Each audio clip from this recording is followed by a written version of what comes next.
Hello everyone, how are you doing? This is MD Tech here with another quick tutorial. In today's tutorial, I'm going to show you guys how to go about installing and setting up the Canon MAXIFY GX7120X printer on your computer.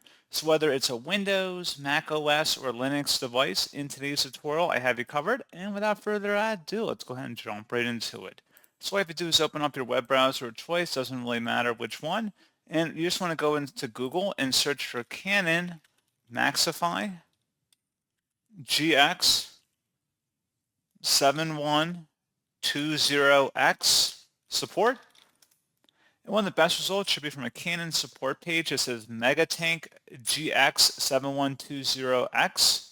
Go ahead and select that. And then once you're on this page, you want to go ahead and scroll down a little bit.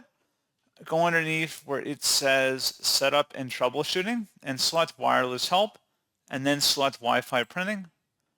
Select the wireless setup that is compatible with your type of system, whether it's Windows, Mac, iOS, or Android. Go ahead and select that. And then once that help page loads, you want to scroll down a little bit here. And where it says Download and Run the Setup File, go ahead and select the Get the Setup File button. And then once it's done downloading, just give it a second here. So you will need to select the download option. It says download and run the software to start this setup on your computer.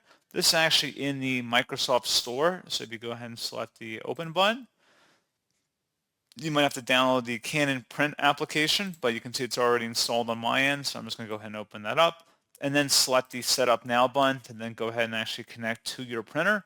It's checking for any relevant updates at the moment.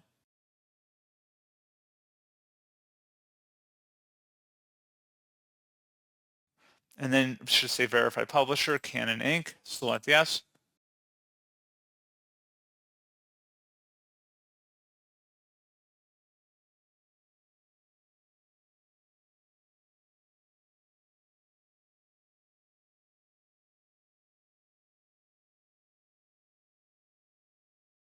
And then make sure the printer is turned on.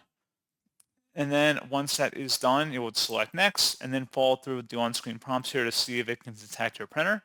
Shouldn't really be that big of a deal at this point.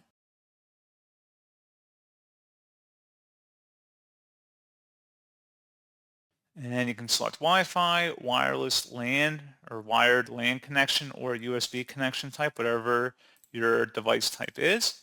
And then once that is done, you just would select Next and continue on, and that's pretty much it. So as always, thank you guys for watching this brief tutorial. Do hope that I was able to help you out, and I do look forward to catching you all in the next tutorial. Goodbye.